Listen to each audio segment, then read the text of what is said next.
Puji nama Tuhan, Shalom Bapak Ibu Saudara kasih dalam Tuhan. Hari ini begitu indah, itu juga dingin ya Bu.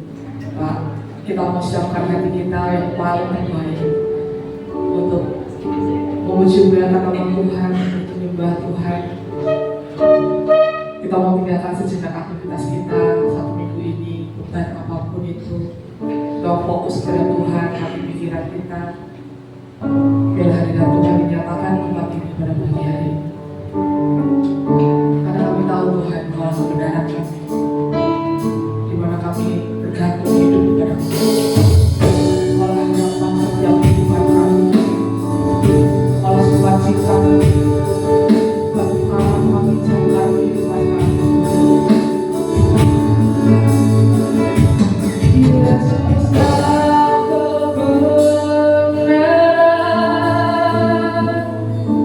yang menyelamatkanku,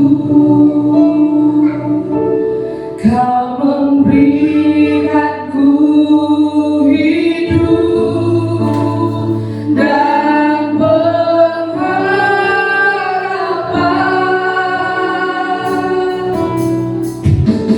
Ku ikut kehendakmu, perlu anugerahmu, ku nyatakan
mengucap syukur. Haleluya.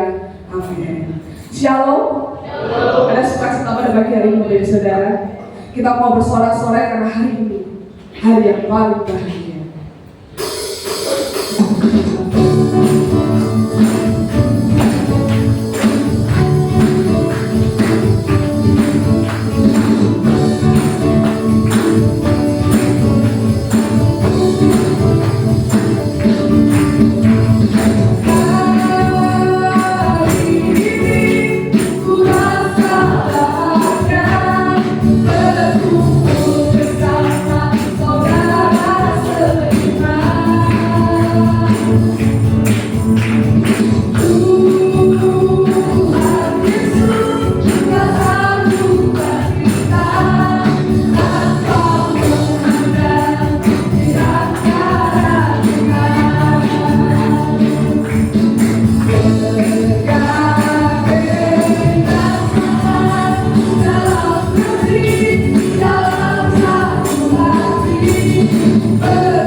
Ketika nanti ada kata-kata bergandengan tangan, kita mau saling bergandengan tangan.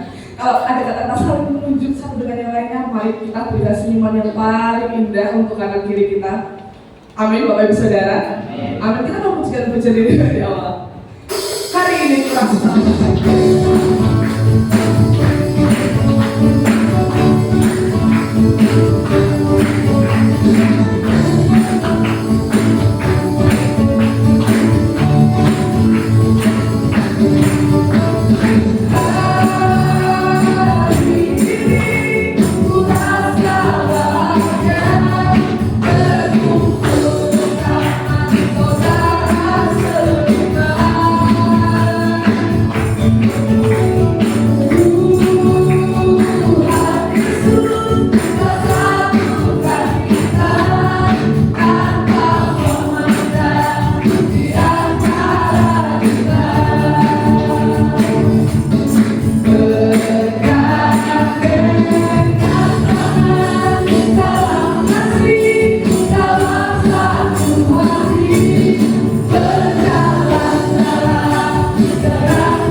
kehidupan kita. Amin. Dengan hati bersyukur.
Tiba saatnya kita akan persiapkan hati kita yang paling baik untuk menerima lagu yang dari firman Tuhan.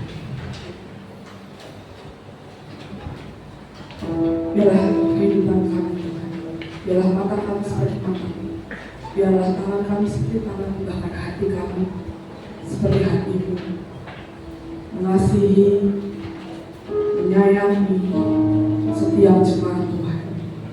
Berikan kami hati yang kita mengasihi seperti hati Tuhan. Terima kasih Tuhan, terima kasih Tuhan.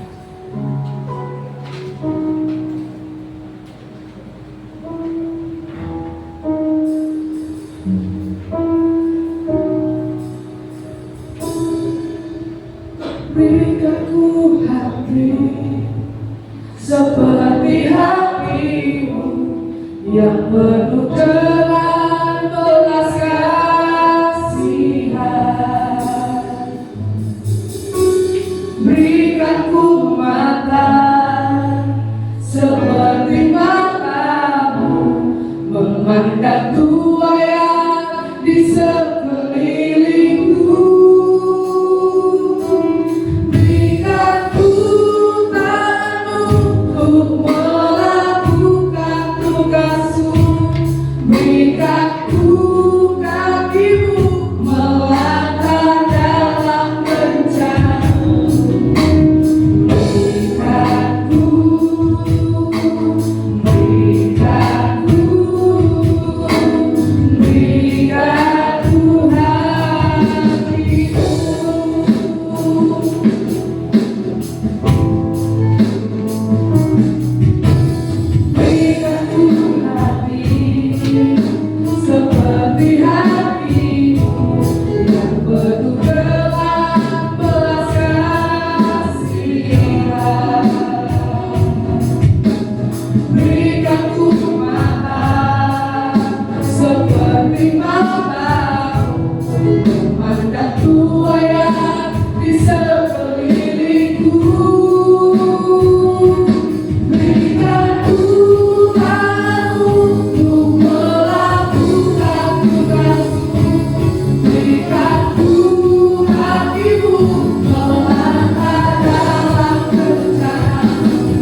Biar segala hormat, pujian, kemuliaan kami aturkan bagi Tuhan saja. Setiap nyanyian, pujian, pengagungan, penyembahan yang kami naikkan, kami rindu itu boleh menyenangkan hatinya Tuhan.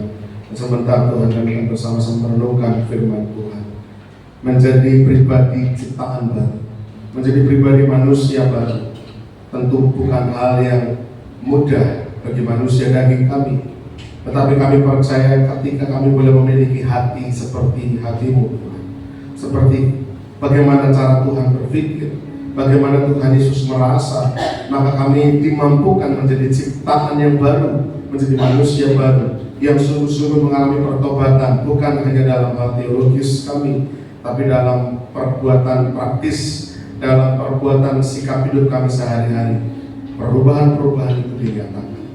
Dan biarlah pagi hari ini Tuhan, kami akan mengawali bulan September dengan belajar untuk menjadi pribadi yang tidak egois, tetapi justru belajar untuk menjadi pribadi yang mendahulukan orang lain.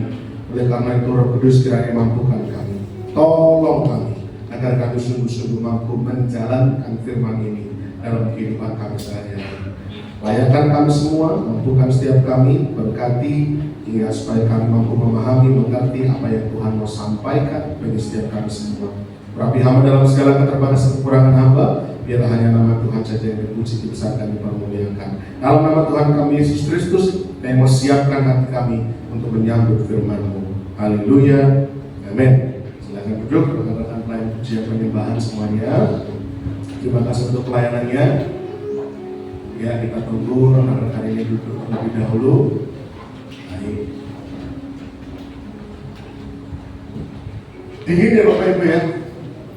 Dingin ya, saya tuh dari luar cuma menggigil terus. Shalom, selamat pagi, kabar baik Bapak Ibu, sehat? Siapa yang berapa hari ini masuk angin? Saya alami karena anginnya kok apa mungkin saya ini yang lemah. Karena anginnya berapa hari saya rasakan kok dingin sekali, tusuk tulang. Kemarin-malam masuk angin saya minum angin begitu supaya pagi tetap fit, karena ada tugas untuk menyampaikan pesan firman Tuhan bagi Bapak Saudara semua. Nah sebelum kita akan masuk dalam pembahasan, kita suasana baru karena mulai minggu ini kita akan coba setiap minggu di lantai atas untuk memperbesar kapasitas kita. Karena kalau di lantai bawah itu maksimal di angka 55, 60 itu sudah penuh sesak. Dan di lantai atas tanpa menggunakan kursi merah, dengan menggunakan kursi kuliah, jadi Bapak Ibu ke gereja kan suasananya kayak orang Sinaru gitu yang kuliah gitu. Beda-beda mau bawa buku juga boleh gitu ya. Yang keluar tas juga nggak apa-apa, kayak orang kuliah gitu. Cukup untuk 75 orang, 80 orang masih cukup. Dan nanti kalau ibadah gabungan baru kita tambah lagi kursi merah. Tentunya ini harapan supaya kapasitas ibadah kita terus naik. Walaupun pagi hari ini kita lihat masih ada beberapa kursi kosong, tapi kursi-kursi kosong ini tuh orang-orang yang biasanya rutin datang pagi gitu ya, seperti Pak Heri sekeluarga, kemudian ada Bu Anu sekeluarga gitu ya. Ini malah Mas Gret dan Mbak Irma biasa datang sore, datang pagi karena mau jatuh dia ngajak saya. Istri boleh sok dulu kan gitu ya, Mas Gret dia bilang. Jadi kita lihat banyak kursi kosong, tapi saya percaya kira-kira 1 bulan 2 bulan ke depan sudah penuh dengan haji. Amin. Kita perlu upaya untuk meningkatkan kapasitas. Saya percaya Tuhan percayakan hal-hal yang lebih besar lagi bagi jemaat di CKI MCC. Tentunya kita yang harus mempersiapkan kapasitas kita. Tidak segitu-segitu saja. Ya. Nah, Bapak Ibu Saudara, kita akan masuk dalam pembahasan di bulan September. Ya, saya geser agak ribet ini. From selfishness to Tuh, selflessness. Nah, apa itu maksudnya? Dari pribadi yang egois, dari pribadi yang mengutamakan diri sendiri, menjadi pribadi yang tidak mengutamakan. Selfless itu berarti tidak mengutamakan diri sendiri. Atau singkatnya ini kita mau belajar bagaimana kita menjadi pribadi yang mementingkan orang lain. Ini masuk dalam rangkaian pembahasan ciptaan baru. Ya, yang dimulai dari bulan apa? Halo? Juli. Kita mulai bulan Juli kita belajar membahas mengenai ciptaan baru sampai bulan Desember. Bulan Juli kemarin kita belajar bagaimana menjadi pribadi yang jujur, yang terbuka tapi benar gitu ya. Speak the truth. Bulan lalu menjadi pribadi yang lambat untuk marah, walaupun ujiannya luar biasa. Siapa yang merasakan bulan lalu ujian kita menahan kemarahan itu begitu bertubi-tubi antara rasanya itu pengen gitu. Kalau orang Jawa bilang pengen muntal-muntal gitu kan. Tahu ya, orang Jawa itu kan kalau ngomong kan mantep banget ya, tuh banget jadi dowi gitu kan, suwe banget jadi suwi gitu kan. Kalau udah ngamuk juga gitu, nggak cukup hanya dimarahin, aku suara mangan belum tahu apa gimana gitu kan. Karena dorongan untuk marah yang lumrah dilakukan oleh orang-orang dunia, orang-orang berdosa. Kita sebagai manusia baru ciptaan baru, kita menjadi pribadi yang lambat untuk marah. Marah boleh kan? Boleh, mari kita sudah belajar, boleh. Tapi jangan sampai kemarahan kita berlarut-larut sehingga membawa kita jatuh dalam dosa. Karena kemarahan itu pintu yang paling gampang. Selamat datang Pak Diki, darahmu bakal jawab ini ya Pak. Puji Tuhan ya. Karena kayak minggu pertama kan Pak Diki kerja bakti lah ya. Tapi kerinduan untuk mencari Tuhan, terus pokoknya makasih gelis di gereja gitu lah ya. Jadi Bapak Ibu Saudara, kemarahan menjadi pintu yang terbuka untuk kita mudah jatuh dalam dosa. Nah, bulan ini kita akan masuk pembahasan berikutnya, pribadi yang mementingkan orang lain. Speak the truth, slow to anger, sampai di sini. Pribadi yang mementingkan orang lain. Bulan depan, pribadi yang memperkatakan kata-kata berkat atau kata-kata kasih karunia. Ayatnya dari sini, Bapak Ibu. Kita baca bersama-sama dengan suara yang keras yuk, supaya kita bisa hafal. Lama-lama kan kita punya bagian ayat hafalan ya. Efesus 4 ayat yang ke-28, mari kita baca 2-3. Orang yang mencuri, janganlah ia mencuri lagi, tetapi baiklah ia bekerja keras dan melakukan pekerjaan yang baik dengan tangannya sendiri, supaya ia dapat membagikan sesuatu kepada orang yang berkekurangan. Ayatnya tentang mencuri, tetapi kenapa temanya tentang egois? Nanti kita akan bahas. Karena persoalannya begini, kalau saya bicara mengenai mencuri, belum tentu setiap kita menyadari atau mau mengakui bahwa kita pernah mencuri. Rasa-rasanya kita sebagai warga negara Indonesia yang baik, kita tidak berani melanggar hukum dengan mencuri. Tetapi tidak demikian dengan egois. Kalau kita bilang egois, rasa-rasanya kalau nanti kita renung-renungkan bersama, jangan-jangan memang kita masih menjadi orang-orang yang egois. Kalau saya tanya sama Mas Gren, apa Mas Gren belakangan ini pernah mencuri? Enggak. Masa seorang kanjeng seorang Mas Agren gitu ya, Gren. Kenapa Gren? Kenapa nggak legenda apa prima gitu ya? Karena Gren lebih mahal soalnya kan. Mas Gren ini kalau dibilang mencuri mungkin enggak, tapi ketika kita telisik lebih dalam, Mas Gren beberapa bulan belakangan ini pernahkah bersikap egois? Mungkin bisa jadi. Oleh karena itu pembahasannya tentang egois, padahal pembahasan yang di ayat yang tentang mencuri. Nanti kita akan buka bahwa ternyata memang latar belakangnya, akar persoalannya adalah karena sikap egois. Ada 3 hal penting yang tersirat dari ayat ini Bapak Ibu. 3 hal penting dari ayat ini. Saya renung-renungkan kemarin malam. Ayatnya cuma 1, seperti kata istri saya, kalau ayat 1 ya susah, karena yang terbatas itu aja. Kalau ayatnya banyak, ya susah gitu, karena banyak yang dibahas. Terus gimana? Ya serasa khotbah gitu kan.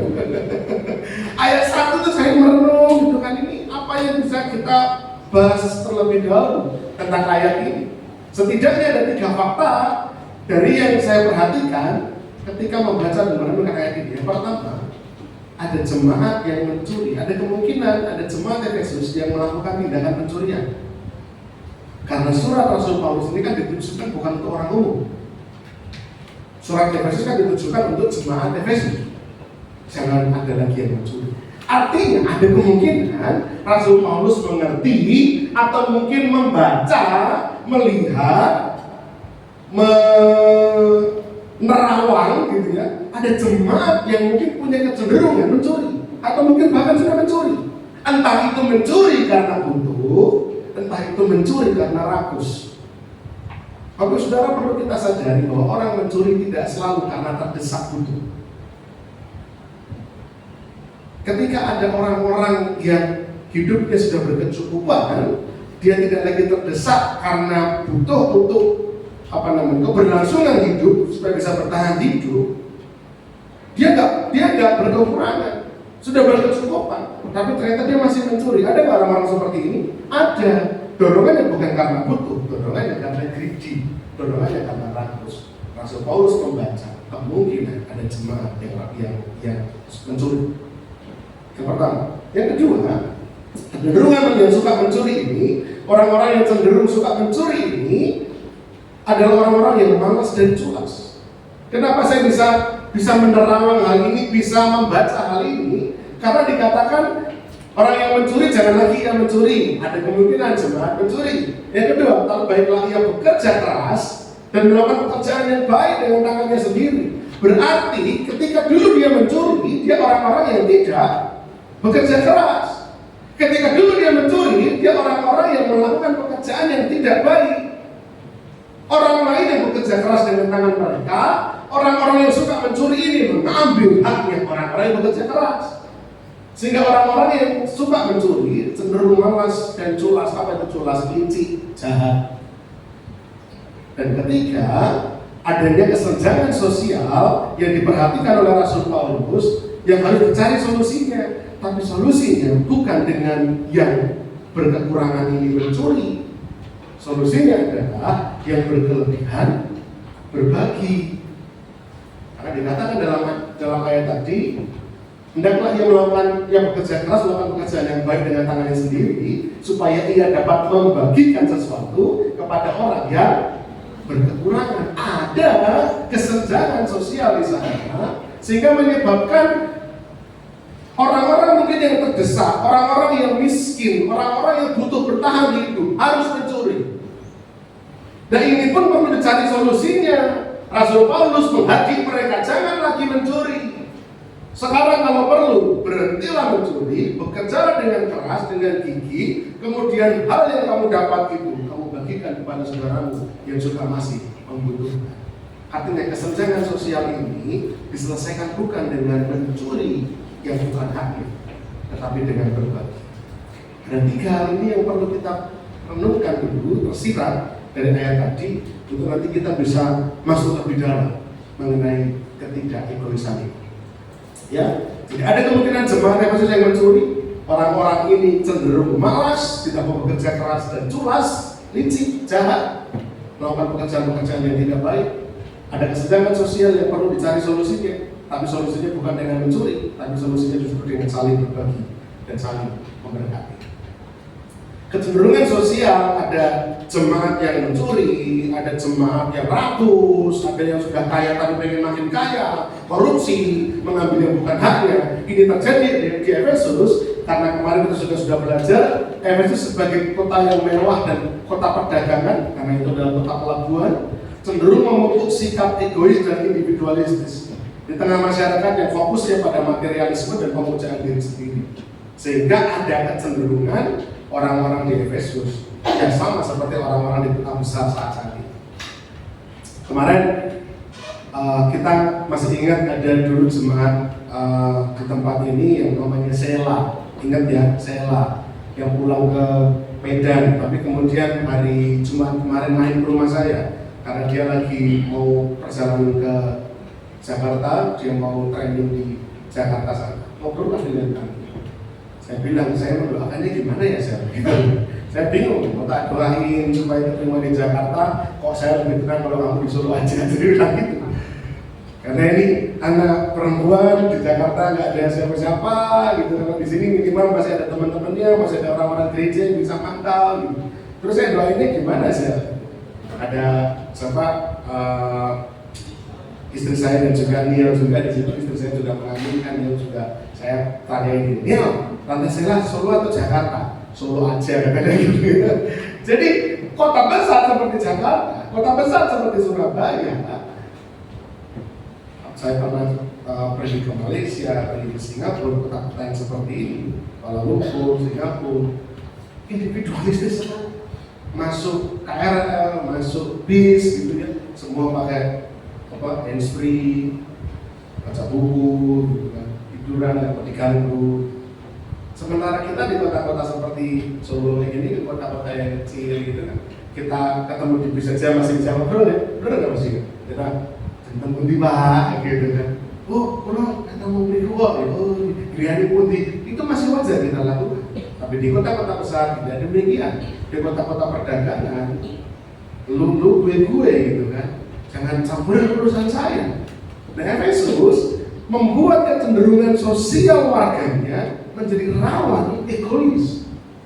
Sehingga ketika Paulus bilang jangan lagi mencuri, bekerja dengan keras, bekerja dengan baik dengan tanganmu sendiri, dan malah bantulah mereka yang berkekurangan. Itu dorongan beliau supaya orang-orang Kristen di Efesus itu beda gitu loh dengan orang-orang Efesus lainnya.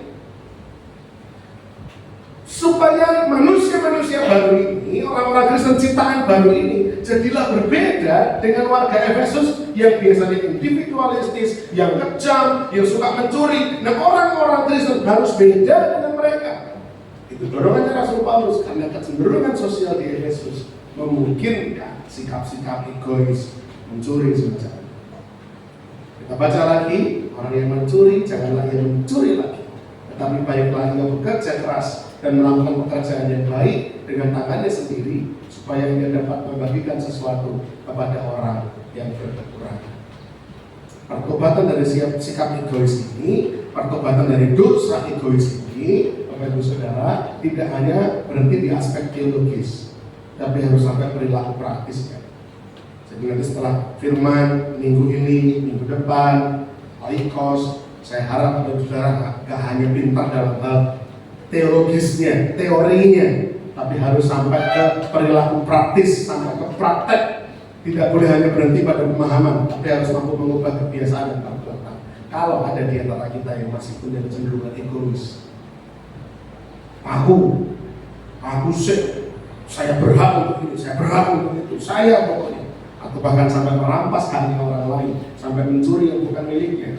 Saya berharap selama sebulan ini atau di bulan ini kita mengalami proses untuk berubah. Bapak Saudara dikasih oleh Tuhan, kita perlu perhatikan. Dari ayat 28 ini, kita bisa belajar. Nah, kita belajar yang pertama, bahwa egoisme itu jahat. Kita harus sepakati, egois itu bukan wajar. Egois itu jahat. Kenapa demikian? Maksudnya jahat gimana? Sayangnya, selama ini kita memahami jahat itu adalah hal yang merugikan orang lain. Tapi sebenarnya bukan hanya masalah merugikan, tapi menyakiti. Mungkin dia nggak sampai rugi. Kalau kita bilang rugi, mungkin ngomongin materi, ngomongin uang. Dari yang punya motor, jadi akhirnya jadi sepeda. Dulu punya rumah, jadi nggak punya rumah. Kita rugikan, rugi? Enggak. Tapi ini berbicara menyakiti perasaan orang lain. Nah, orang lain yang tersakiti perasaan kan nggak lihat. Mereka kan cuma bisa diem aja. Apalagi yang disakiti sesama jemaat FCC misalnya. Karena tindakan egois seseorang, anggaplah egois saya deh, saya egois, saya menyakiti perasaannya Mas Gren. Karena Mas Gren kan juga belajar untuk lambat untuk marah. Dia nggak marah. Oh, kan jemaat FCC kan lambat untuk marah. Tapi menyakiti perasaan, perkataan saya menyakiti perasaan beliau. Itu jahat. Itu jahat. Nah, egoisme itu jahat. Egois bukan tentang mencintai diri kita secara berlebihan, tapi juga itu menyakiti orang lain. Waduh, kelihatan ya. Bapak Ibu Saudara, hati-hati dengan konten motivasi hari-hari ya. Hati-hati ya. Pak Andreas, apakah ini bisa di warnanya diganti saja? Kalau misalkan bisa diganti supaya bisa dilihat, mungkin kontrasnya ini proyektornya kurang begitu. Bapak Ibu Saudara, siapa yang suka browsing Google, TikTok? Angkat tangannya, jujur ya. Suka browsing Google, TikTok, Instagram? Enggak ada yang mau ngaku nih. Bukan jeli loh, speak the truth, ayo speak the truth.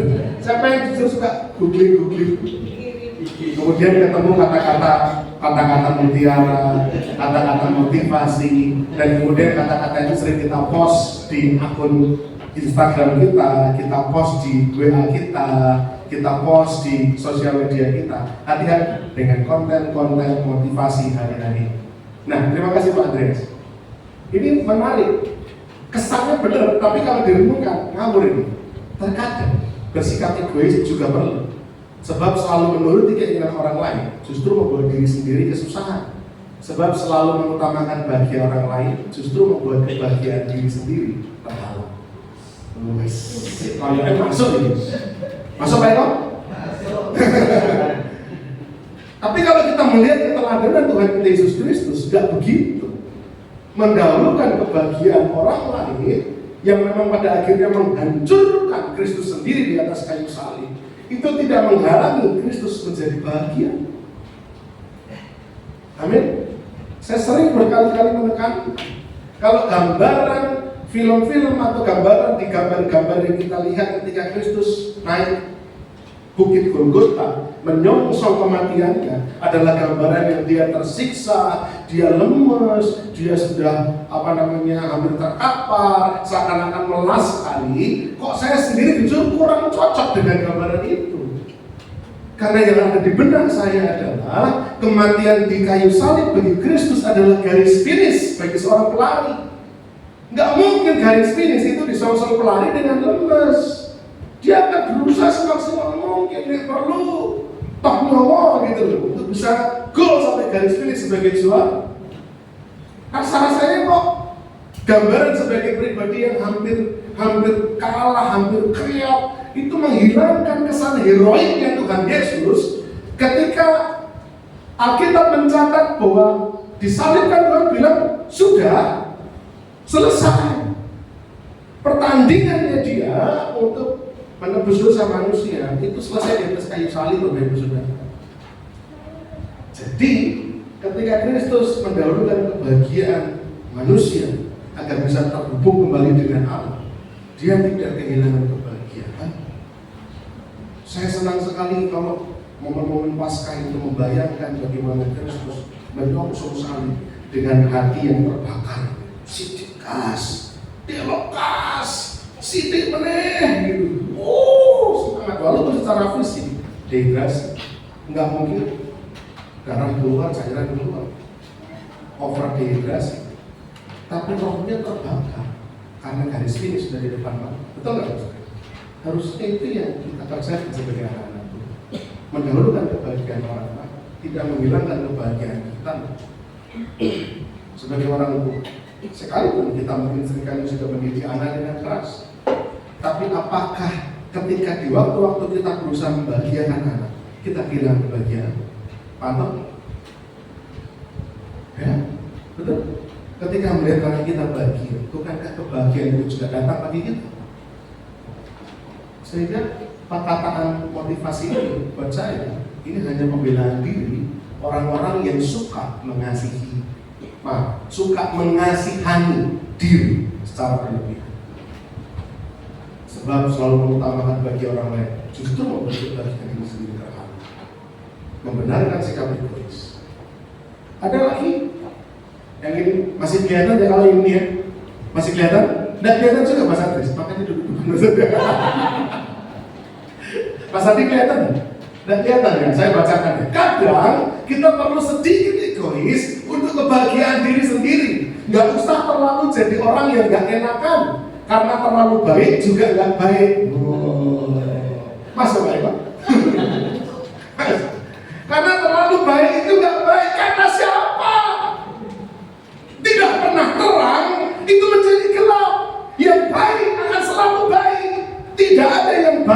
menjadi gak baik. Amin. Ini sekali lagi kutipan orang-orang yang gagal menyelesaikan pergumulan batinnya.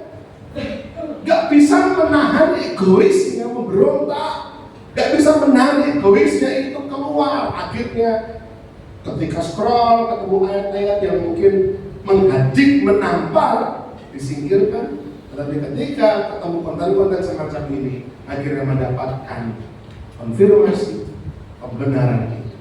Berarti boleh sah-sah saja. Oleh karena itu, buat teman-teman semua, baik yang tua maupun yang muda, pesan saya, hati-hati dengan konten-konten motivasi semacam ini, karena bisa menyesatkan. Next Pak. Ya.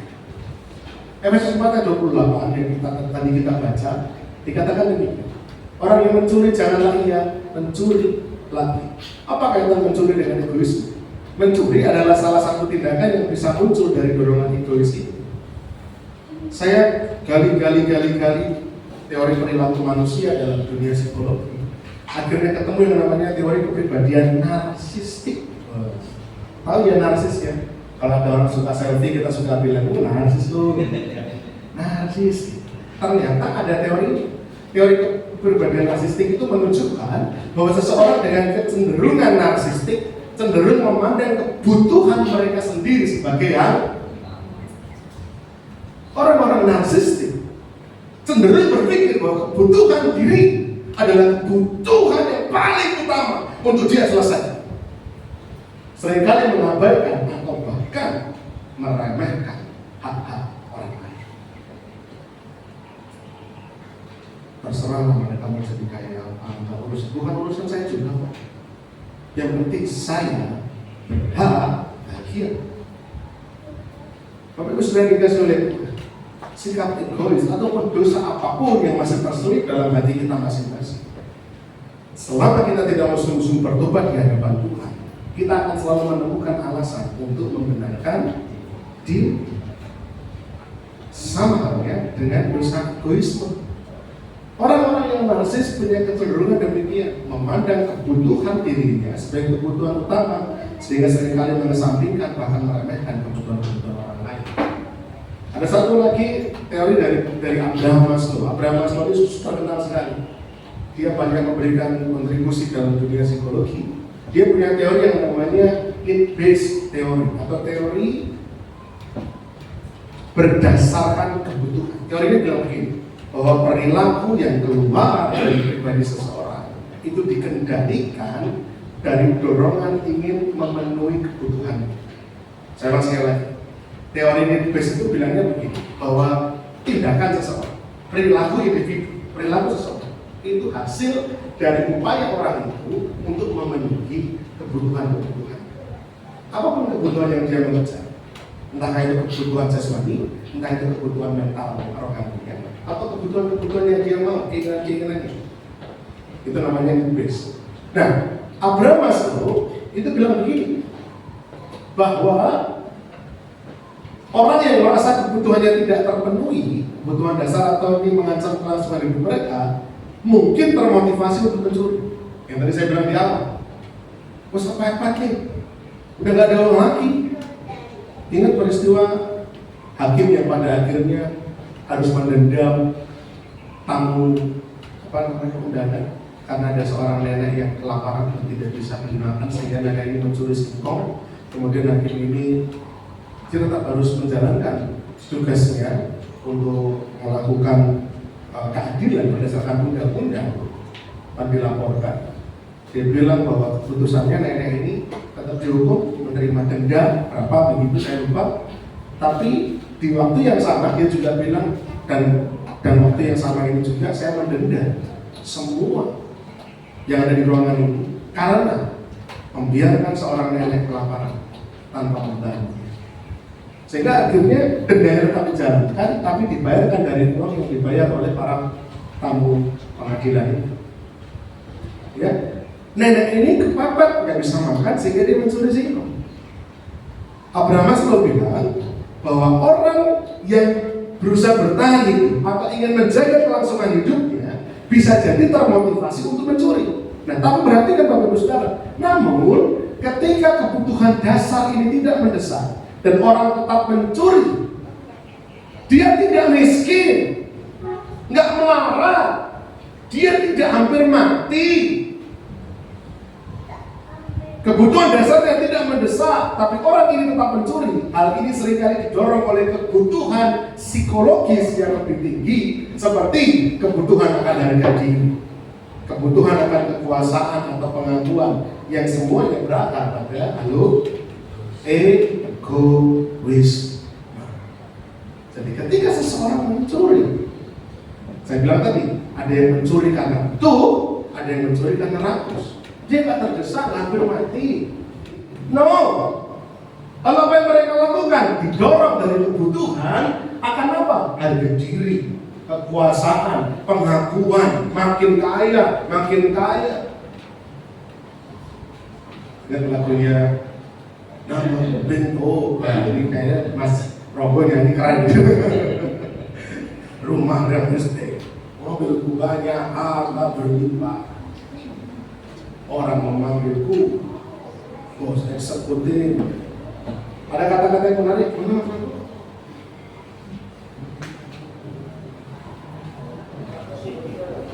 Sekarang orang bisnisnya menjaga, yang penting aku menang, aku senang, persetan orang dan orang susah. Jadi persetan orang susah karena aku, yang penting asik. Sekali lagi, apakah kurang sarkas lagu siapa? Iwan Fals? Dia nggak Fals, soalnya nggak Fals kan? Iwan Fals yang nggak Fals. Kurang sarkas apa lagi? Persetan orang susah karena aku, yang penting asik. Bagi dia makin kaya, makin kaya. Saya tanya, orang yang digambarkan sebagai tokoh bento oleh Iwan Fals ini, apakah dia hampir mati karena miskin? Enggak. Ini menggambarkan orang-orang yang makin haus akan kekuasaan, haus akan pengakuan, haus akan harta. Yang penting aku senang, yang penting aku menang. Persetan orang mau kayak apa? Bukan urusan. Mereka mencuri yang bukan. Mungkin mereka nggak mencuri tanpa nggak pakai yang topeng, terus ide-ide ngendap, nyongkel, gembok. Enggak, mereka nggak mencuri dengan cara seperti itu. Tapi mereka tetaplah mencuri. Bapak Saudara yang dikasih oleh itu, semua ini akarnya dari sifat egoisme, kata Abraham Maslow. Sehingga kita perhatikan ayat khusus 2 yang ketiga. Ketika kami hidup di dalam hawa nafsu tadi dan menuruti kehendak daging dan pikiran kami, pada dasarnya kami adalah orang-orang yang harus dimurkai. Hidup mengikuti hawa nafsu daging, hidup mengikuti kehendak daging dan pikiran yang jahat, inilah bentuk kehidupan yang berpusat pada diri sendiri. Karena yang dilakukan adalah kehendak daging dan pikiran diri sendiri yang jahat. Sehingga segala bentuk kehidupan yang berpusat pada diri sendiri itu adalah bentuk perlawanan langsung terhadap Allah, menolak otoritas Allah. Makanya dikatakan pantas dimurkai, bahkan harus dimurkai. Makanya saya katakan egoisme itu jahat. Nah, kalau sudah sampai di titik melawan otoritas, menolak otoritas Allah, jahatnya tidak hanya sampai menyakiti orang lain. Jahatnya bukan hanya karena melukai orang lain, tapi jahatnya adalah karena melawan sang kebenaran itu sendiri. Makanya harus jahat. Karena egois ini mendahulukan diri sendiri adalah bertentangan dengan kehendak Allah. Makanya saya sebut egois itu jahat. Saya sekali lagi, definisi egois jahat bukan karena sekedar dia menyakiti orang lain, tapi karena melawan kebenaran. Apa maksud saya Bapak Ibu? Sesuatu yang melawan kebenaran sudah dipastikan itu jahat. Nah sekarang kita cross-check hati kita masing-masing. Masihkah kita mengedepan, masihkah kita mengubah, masihkah kita terus-menerus menjaga pola pikir untuk berhak merasa egois? Kalau kita tahu bahwa egois itu jahat. Yang kedua, tekan egoisme dengan sadar. Egoisme bukan hanya didiamkan, segala bentuk dosa termasuk egoisme harus dilawan Bapak Ibu Saudara. Saya kasih kabar petinju, jangan cuma diam, tapi harus dilawan. Ya. Efesus kata 28. Tapi baiklah ia bekerja keras dan melakukan pekerjaan yang baik dengan tangannya sendiri. Orang yang tadinya mencuri, kata Paulus, jangan lagi mencuri. Tapi dia nggak berhenti di sini. Kalau kita betul-betul mau keluar dari dosa apapun, termasuk dosa mencuri, jangan cuma berhenti lalu diam. Enggak, dosa cara kerjanya bukan setelah kita diam tidak melakukan, dia akan mundur. Sekali lagi, dosa setelah kita tidak lagi sentuh-sentuh, tidak lagi kita gubris, dosa itu bukan, oh Mas Greg dan nggak mau lagi kita ojo-ojoi untuk egois, oh yaudahlah aku mundur. Enggak, dosa nggak begitu cara kerja. Karena dia tahu titik lemahnya Mas Greg dan menjadi egois misalnya, maka ketika Mas Greg memutuskan tidak menjadi egois, dosa akan datang lagi dan menyerang titik lemah itu berkali-kali sampai dia jatuh lagi. Itu cara kerja dosa. Betul nggak sih? Langsung kaget.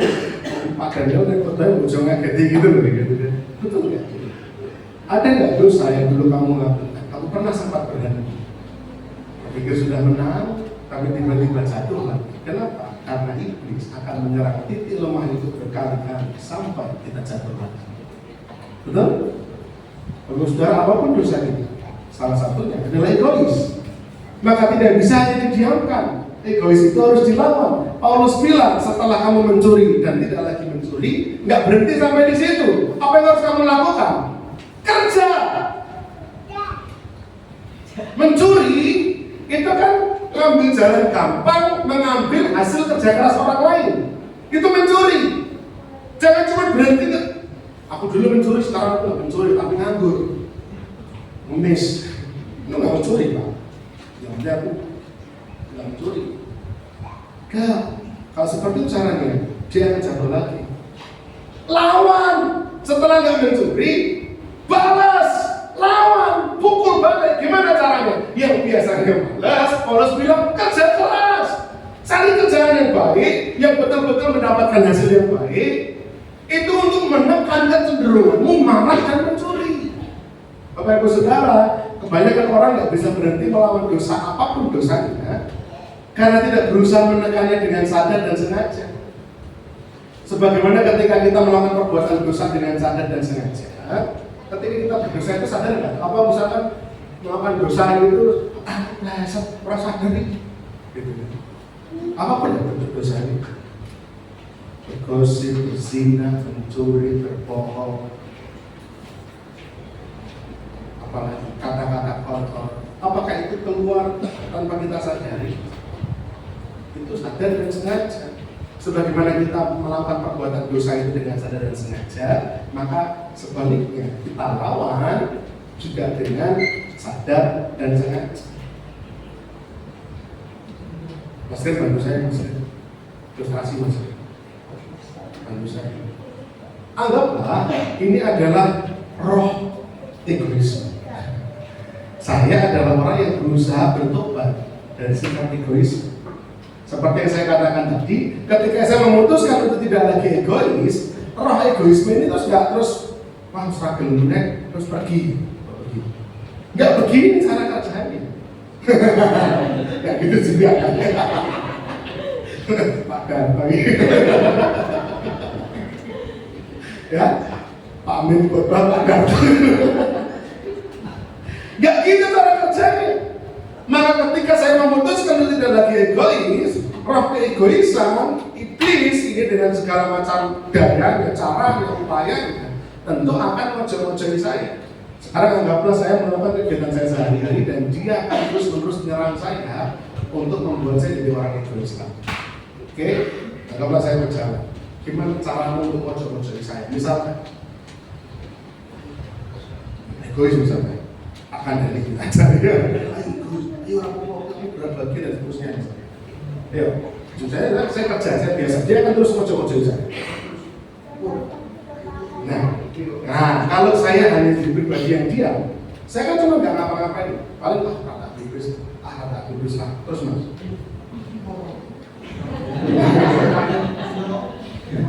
Nah ini, tahu, nah apa itu? kita nggak ngapa-ngapain, kita nggak apa-apa. Oke, sekarang step berikutnya adalah lawan dengan sadar dan sengaja. Jangan diem kayak saya tadi. Oke mas, lanjut. Saya berusaha jadi orang. Banyak ngomong kan? Udah bilang saya berhenti juga. Sikap lagi. Nah kebantu saya. Saya jalan lagi, dia ngomong lagi. Dia udah mudah ngomong lagi. Panjang ngejal gitu. Minggat. Lawan. Tahu ilustrasi ini nangkep? Yang berusaha untuk menjatuhkan saya berkali-kali. Jangan kita diam. Jangan saya diam. Kalau saudara dengan apapun cara, lawan dengan sadar dan sengaja. Wah, semua. Makasih. Tepuk tangan benar. Ya. Jadi iblis ketika di sini gitu, ayo rokok, ini terus kakek ngomong, ini cuma ngomong.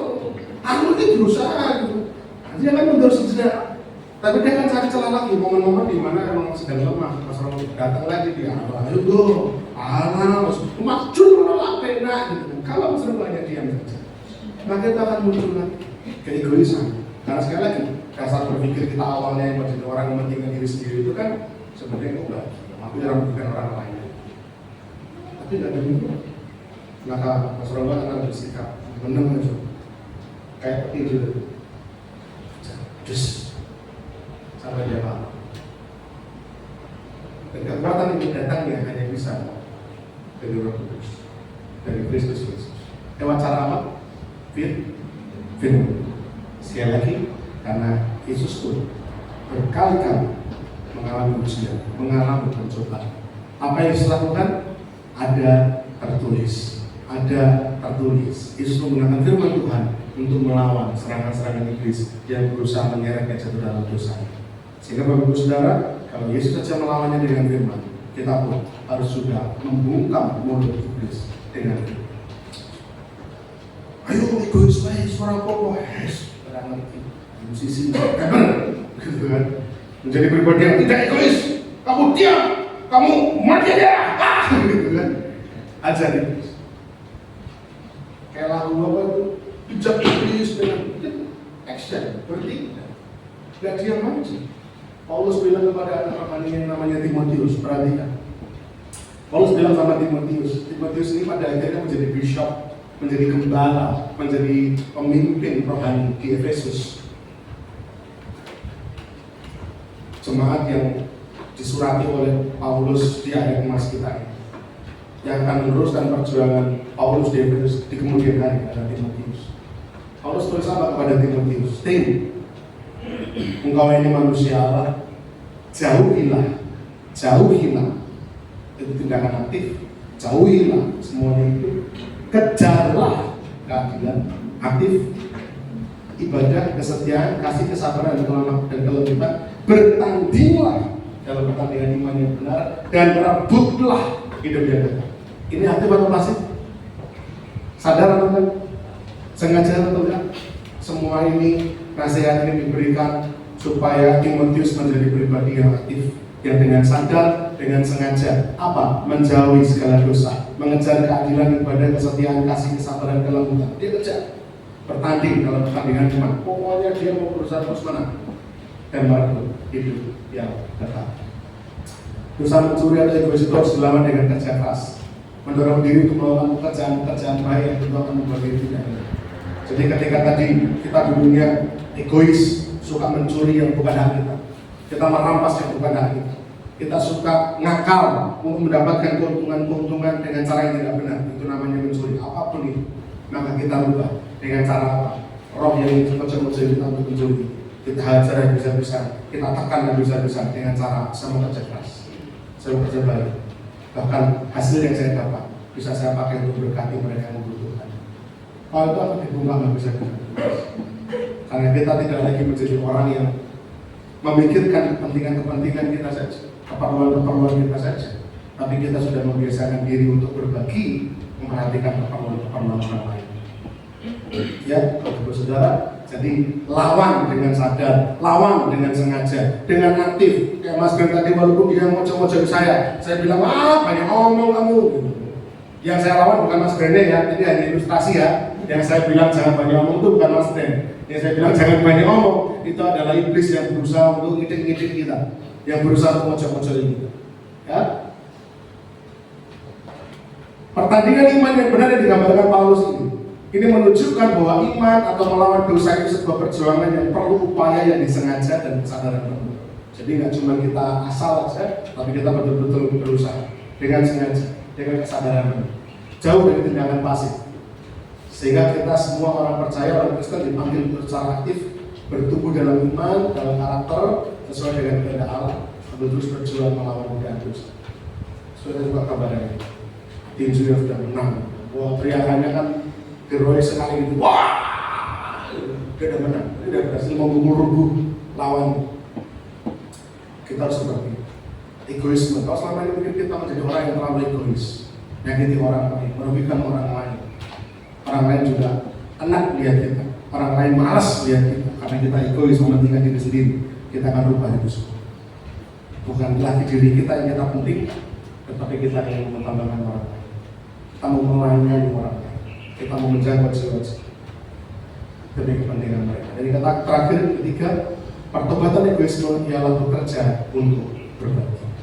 Egoisme itu akan berubah, akan berhenti, akan mengalami pertobatan ketika kita sampai di titik, di level kita mau bekerja dengan tangan kita sendiri untuk berbagi. Harus konkret. Pertobatan egoisme bukan hanya berbagi. Karena saya khawatirkan kalau hanya berbagi, maka hasilnya yang Anda bagikan ini jangan-jangan juga hasil dari mencuri.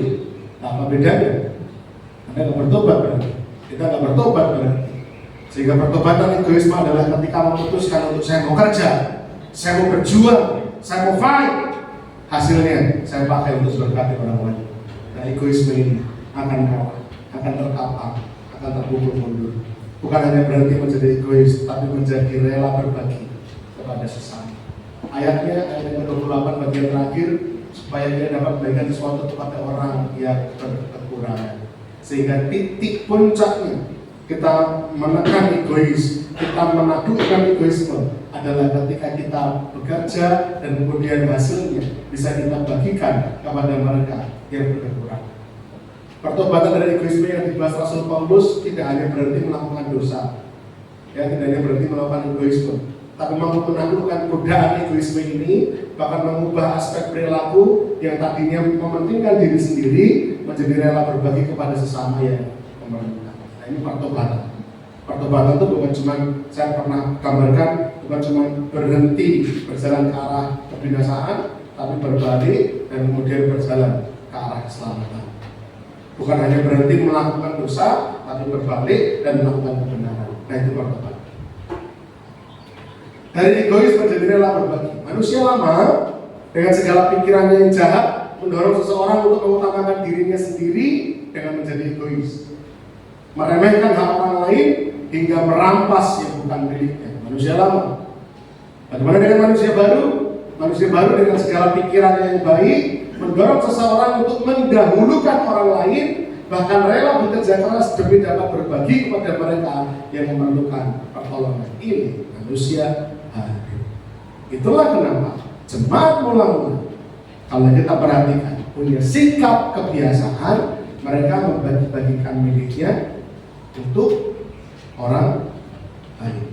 Jemaat mula-mula, ingat kisah para rasul pasal 2, kisah para rasul pasal 4 mencatat pola hidup jemaat mula-mula adalah bahwa harta milik mereka dijual, hasilnya dibagi-bagikan kepada mereka yang memerlukan. Ini ciri manusia baru, ini ciri orang dengan karakter ciptaan baru, ini ciri orang yang sudah berhenti dari egoismenya, mementingkan diri sendiri, mendewakan diri sendiri, dan hidupnya berubah untuk melayani Allah dengan cara membantu sesama.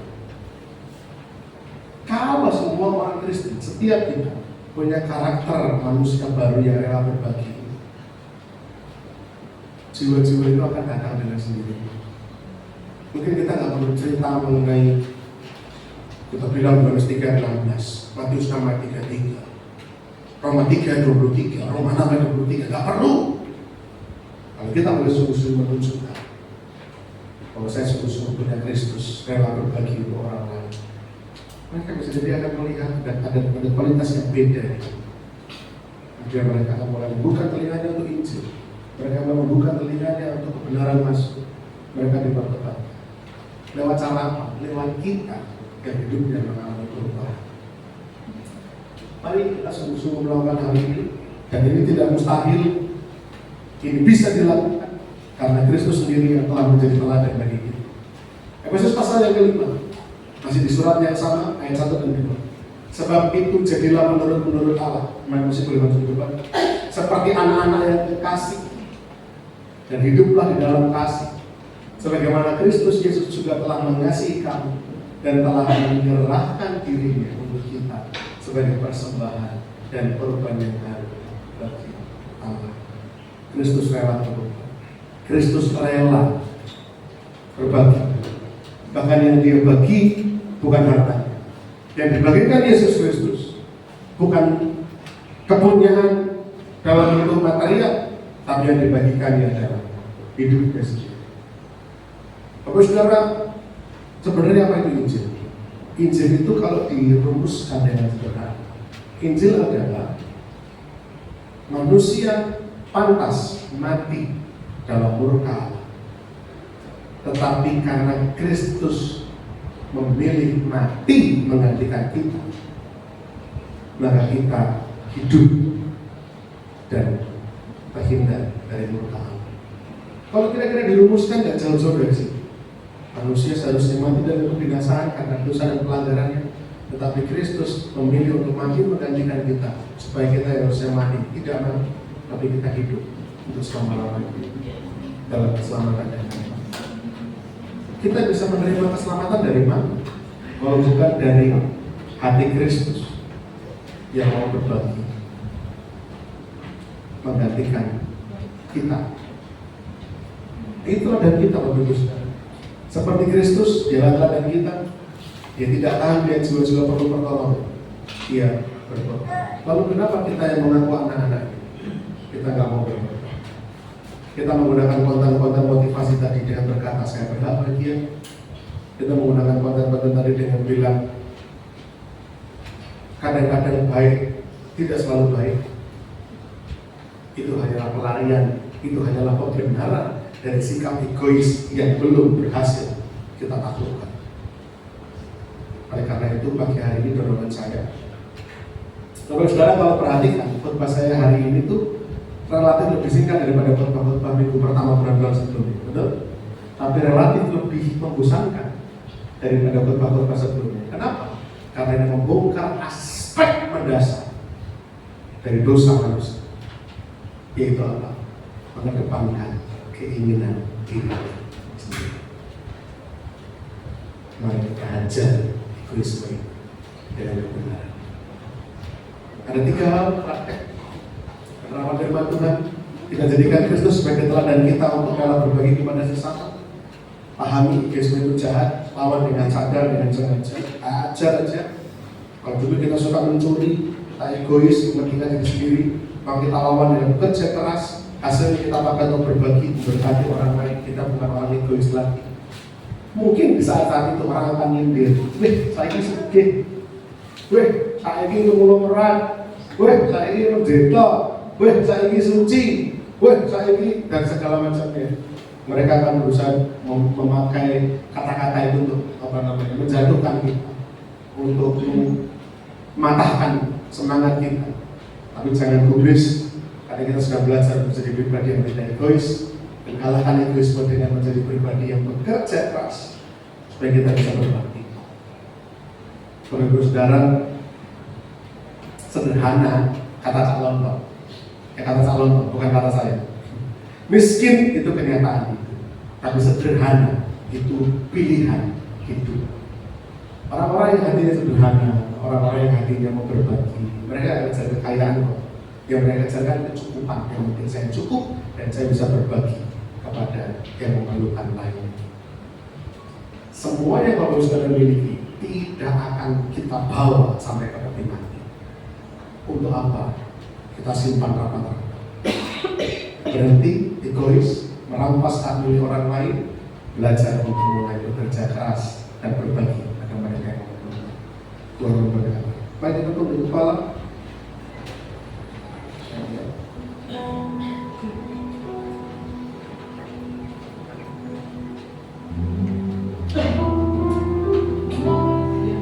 Mari kita tunduk kepala bersama Bapak Saudara.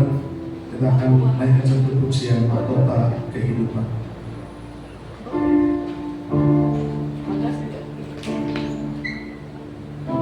Mari kita renungkan setiap firman-Nya dengan pujian.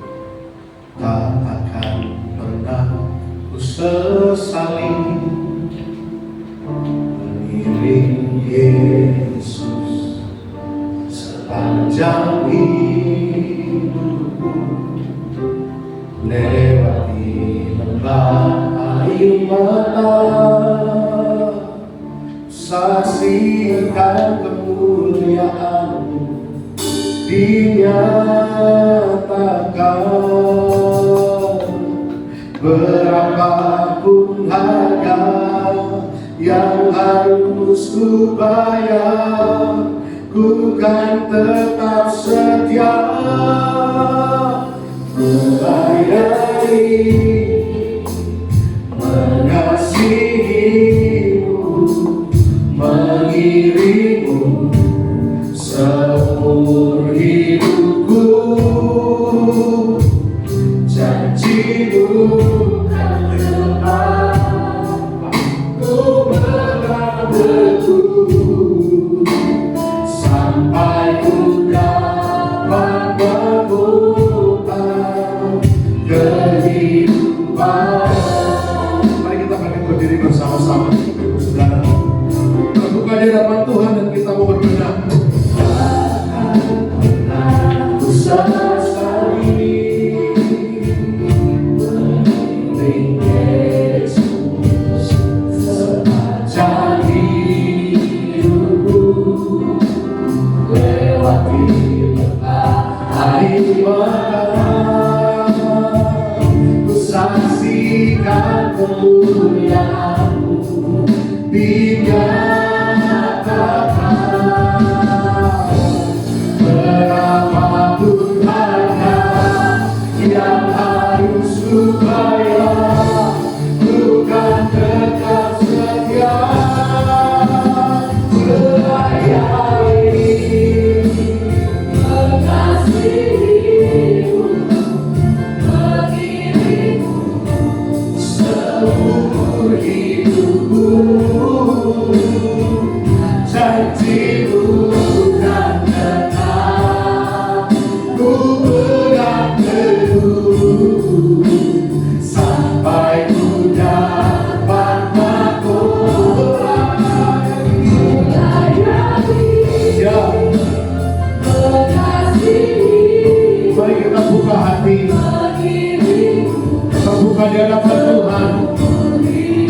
Kita berkata, kita mau berhenti jadi orang yang egois, dan bahkan melayani Tuhan dengan cara berbagi kepada mereka yang membutuhkan.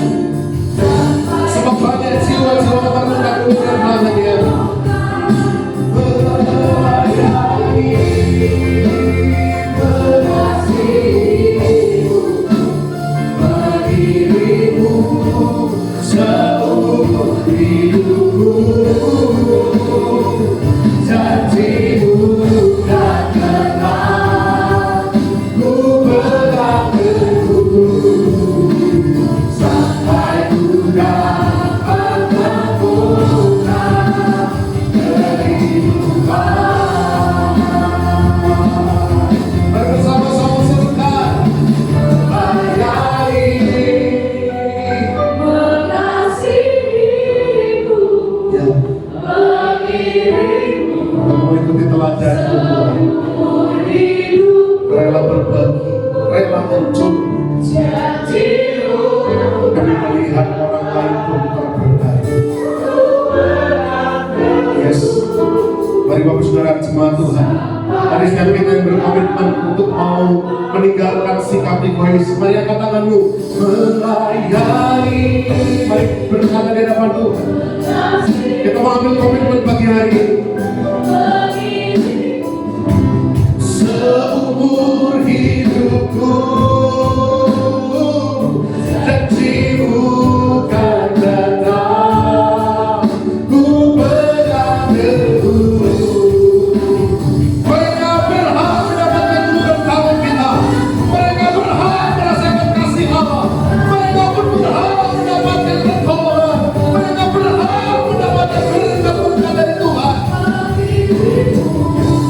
itu bagian kita, dan itu adalah tugas kita.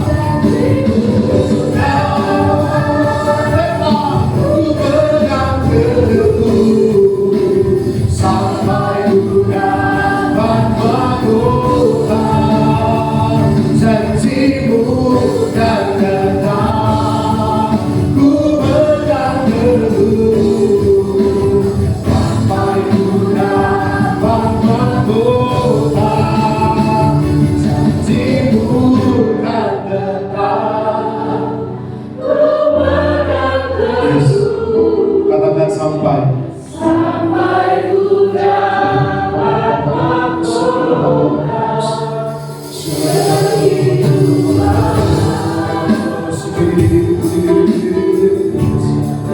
sebelah Tuhan.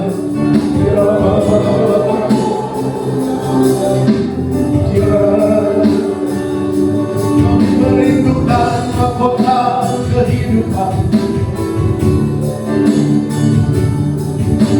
mahkota kehidupan itu selama-lamanya. Jadikan kami pribadi yang telah seperti Engkau, Yesus.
Oh Yesus, mari setiap kita terbuka di mata Tuhan.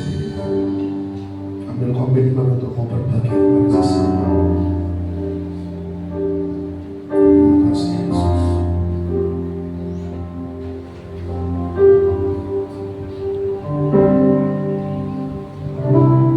Tiap hari ku temukan mereka yang terhilang,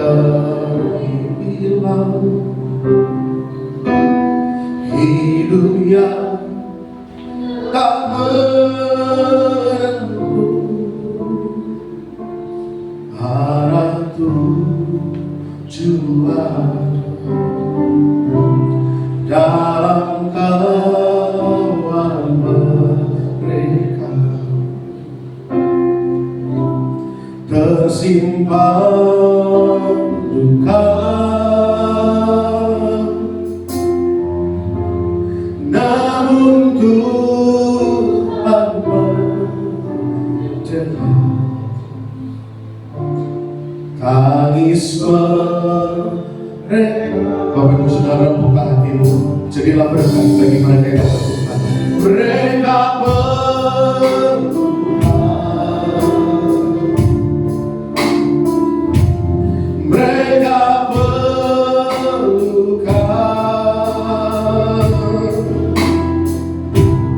kasih Yesus yang besar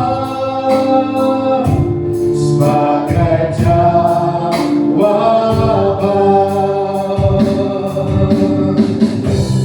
Mereka perlukan, mereka perlukan. Tidakkah kau sadari? Tidakkah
Rasa-rasanya tidak pantas. Ketika kami berada dalam keadaan yang baik-baik saja di dalam gereja Tuhan, kami dalam keadaan yang baik, berkecukupan dalam gereja Tuhan, tapi kami lihat di luar sana banyak mereka yang membutuhkan, yang mereka yang kelaparan, banyak mereka yang kekurangan, tetapi kami tidak andil menjadi berkat bagi mereka karena kami terlalu egois. Kami terlalu mencintai diri kami sendiri dan segala yang kami punya. Padahal Engkau menginginkan kami menjadi berkat, sebagaimana Engkau membagikan hidupmu menjadi berkat.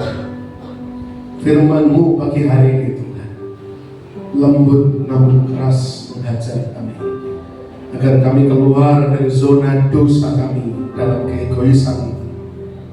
Kami berubah menjadi pribadi yang rela hancur berkorban, mementingkan orang lain, karena kami rindu mereka pun diselamatkan sebagaimana kami diselamatkan. Roh Kudus mampukan setiap kami semua. Firman Tuhan sudah hamba sampaikan, namun biarlah kiranya Roh Kudus Tuhan yang akan membawa kami terus mampu melakukan firman dalam kehidupan kami sehari-hari. Biarlah kiranya nama Tuhan saja diagungkan dan dibesarkan dalam kehidupan. Sementara kami akan berbagi dalam perjamuan kudus, mencucikan, kuduskan roti anggur yang akan kami makan dan kami minum. Ketika kami menyantapnya dan meminum, pikiran kami memandang pada kayu salib yang agung itu dan bersyukuri harga yang mahal yang telah Tuhan bayar demi keselamatan kami. Sudah sepantasnya kami mengasihi dan mencintai Tuhan lebih dari segalanya. Rapi layakan pelayanmu yang akan melayani perjamuan kudus, Bapak Andreas dan juga Bapak Iwan. Pakai hidup beliau berdua bagi hari ini menjadi berkat, menjadi kesaksian dari kemuliaan nama Tuhan. Dalam nama Tuhan kami Yesus, kami sambut perjamuan kudus pagi hari. Haleluya, amin. Jemaat dipersilakan dulu. Kita akan menyiapkan hati kita untuk menerima perjamuan kudus.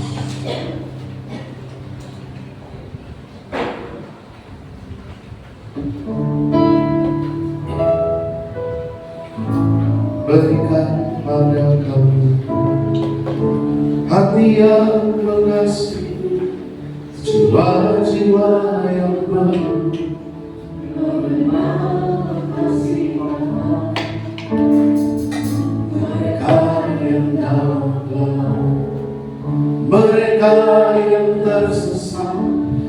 hati kami iman seperti hatimu Yesus. Kita turunkan sedikit. Berikan pada kami hati yang mengasihi, jiwa-jiwa yang penuh mengenal kasih Bapa. Mereka yang dalam roh, mereka yang tersesat, hati kami iman seperti hatimu Yesus.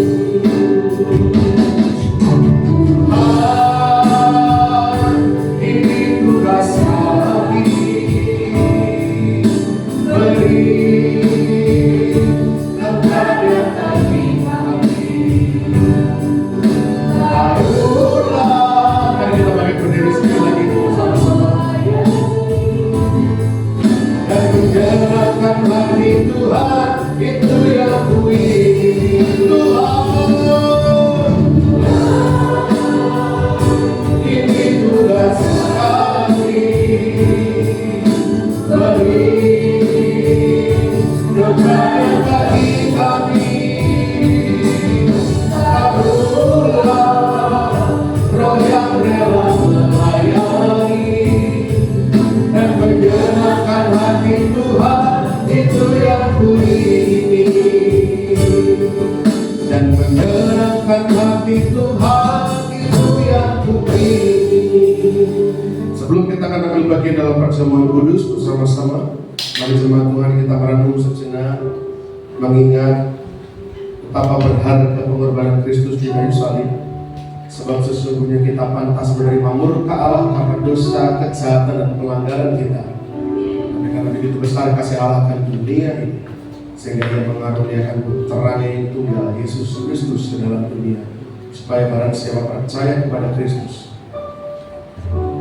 tidak binasa untuk selama-lamanya, melainkan beroleh hidup yang kekal dalam anugerah Allah.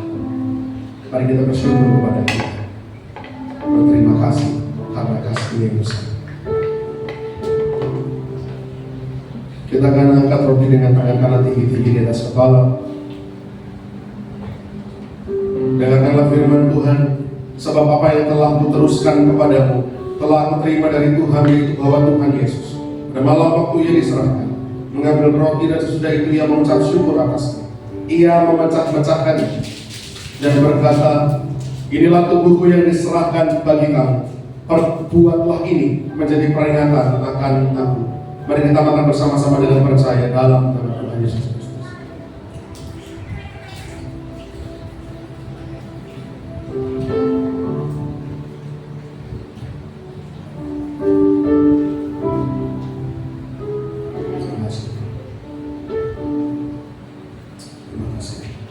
Kita angkat cawan dengan tangan kanan tinggi di atas kepala. Demikian juga Yesus mengambil cawan sesudah makan, lalu berkata, cawan ini adalah perjanjian baru yang dimeteraikan oleh darahku. Perbuatlah ini setiap kali kau meminumnya menjadi peringatan akan aku. Mari kita minum bersama-sama dengan percaya dalam nama Tuhan Yesus Kristus.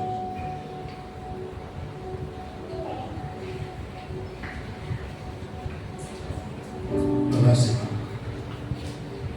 Oh, haleluya. Terima kasih. Terima kasih Tuhan untuk tubuhmu dan darahmu yang menyelamatkan kami bersatu dengan tubuh dan darah. Kami bersyukur atasnya. Terima kasih. Haleluya. Terima kasih Bapa di surga. Akhirnya kami sudah berbagai dalam perjamuan kudus. Kami bersatu dengan tubuhmu, bersatu dengan darah, dan dengan percaya, dengan yakin kami menerima setiap berkat-berkat perjamuan kudus ini sepenuh-penuhnya di dalam nama Tuhan kami Yesus Kristus. Haleluya. Amin. Tuhan memberkati. Semakin bersama itu saya kembalikan kepada Tuhan.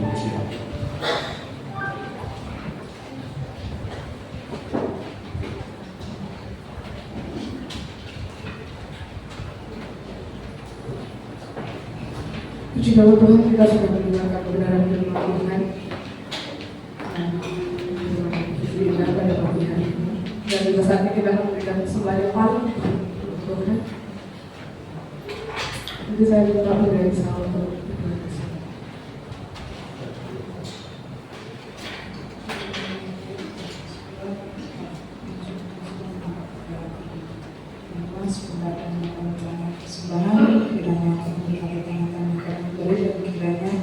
bersemayam untuk menjadi persembahan yang harum dan berkenan di hadapan Tuhan Yesus. Haleluya.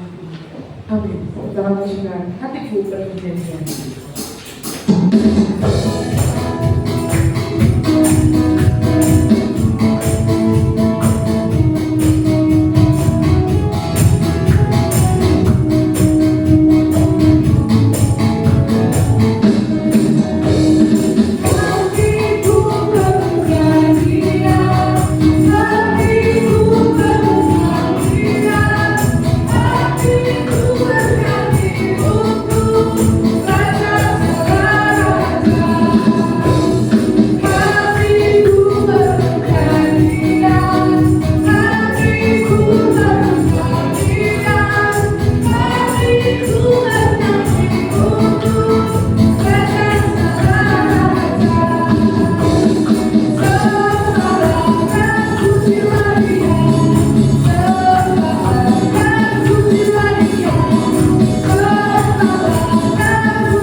Bapak Ibu Saudara sekalian, dan saya akan mengumpulkan agenda sepekan gereja kita. Hari Senin ada latihan tamborin dan dance, bagi putri-putri yang ingin bergabung, cewek-cewek yang ingin bergabung bisa ke Maestro hari Senin jam 6 sore. Hari Rabu ada program Kristal bekerjasama dengan Radio Immanuel. Bapak Ibu Saudara bisa mendengarkan di sela waktu bekerja jam 10 pagi dan bisa mendapatkan berkat dari siaran tersebut. Lalu ada IKOS Nipang, IKOS Debres juga minggu pertama. Bukan IKOS Kandang Sapi, IKOS Nusukan, dan IKOS Nipang ya. Jadi 3 IKOS ini. Bertempat kalau IKOS Nipang di mana? Wah, gabung sama Colomadu. Ya.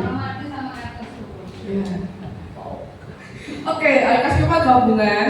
Lalu IKOS Nusukan di tempatnya Bapak Gilang. Lalu IKOS Ansa di tempatnya Bapak Anton. Ya, terus hari Kamis ada latihan pujian penyembahan bagi Bapak Ibu Saudara yang bergabung dalam pelayanan pujian penyembahan bisa datang di Maestro untuk ibadah raya pertama jam 6 sore, untuk ibadah raya yang kedua jam 7 malam bisa mempersiapkan diri. Lalu hari Jumat ada menara doa bagi Bapak Ibu Saudara yang rindu untuk bersama-sama berdoa bersama, bisa datang di Maestro ya Bapak Ibu jam 6 sore. Kita bisa berdoa untuk bangsa dan negara dan khususnya untuk bangsa kita. Hari Sabtu ibadah Pentakosta bertempat di Maestro jam setengah 6 sore. Bagi bagi teman-teman kaum muda, semuanya remaja bisa datang, atau mungkin kalau belum bisa nggak tahu tempatnya bisa tanya sama ketuanya Saudara Bayu, atau minta dijemput juga boleh ya Bang. Itu aja.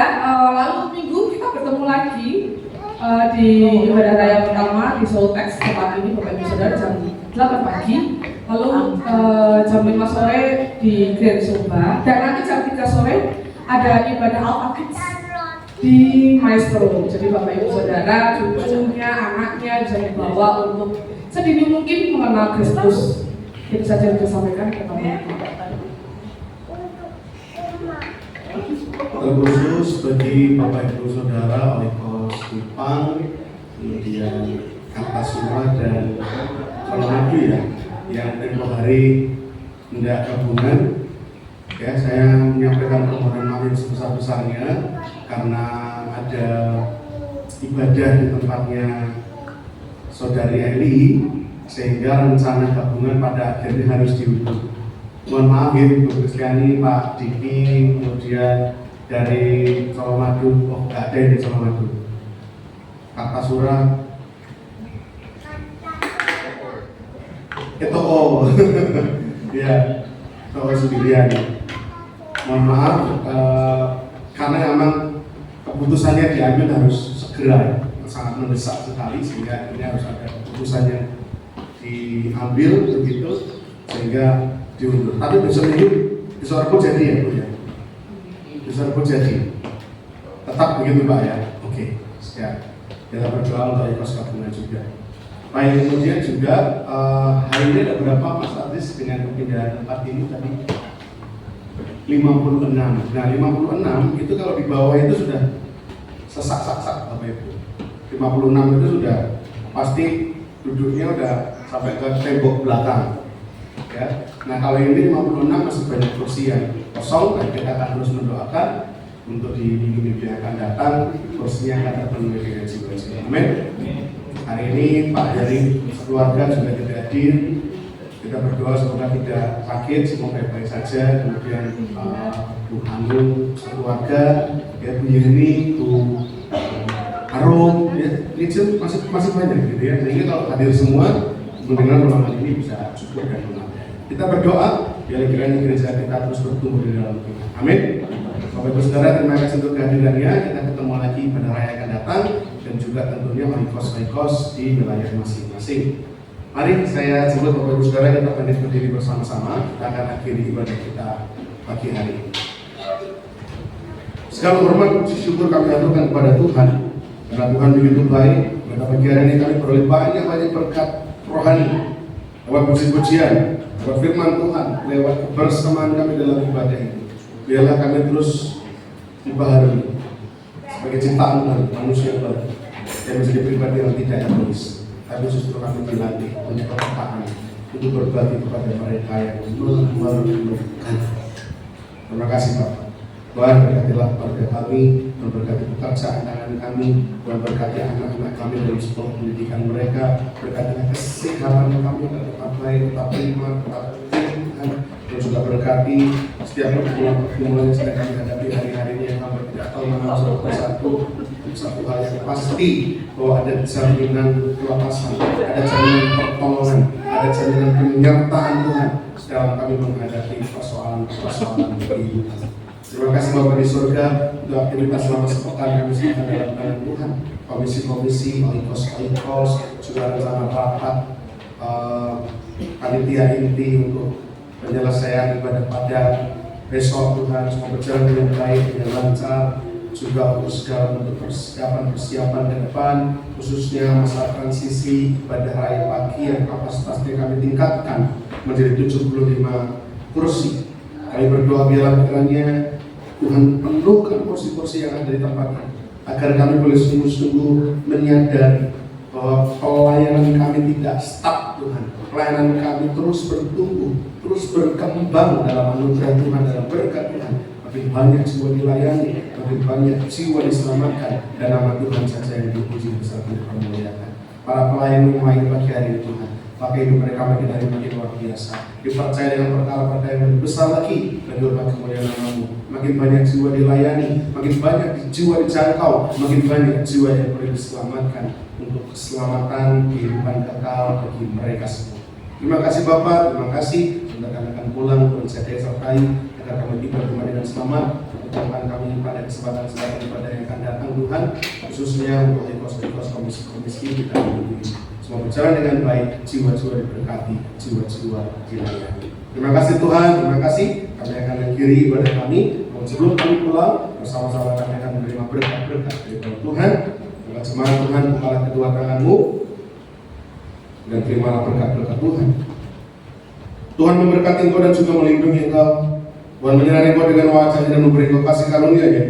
Tuhan menghadapkan wajah-Nya kepada saudara dan memberi saudara damai sejahtera. Semua Tuhan yang dikasih oleh Tuhan, pulanglah dan terimalah berkat-berkat ilahi daripada Allah Bapa kita, cinta kasih kemurahan kasih sayang pembelaan daripada Tuhan kita Yesus Kristus, juga sukacita, damai sejahtera, persekutuan daripada Allah Roh Kudus ada senantiasa menyertai setiap kita semua, mulai pagi hari sampai malam Tuhan datang kedua kalinya. Dalam nama Tuhan kami Yesus Kristus, saya bersyukur berdoa, haleluya, amin. Bila engkau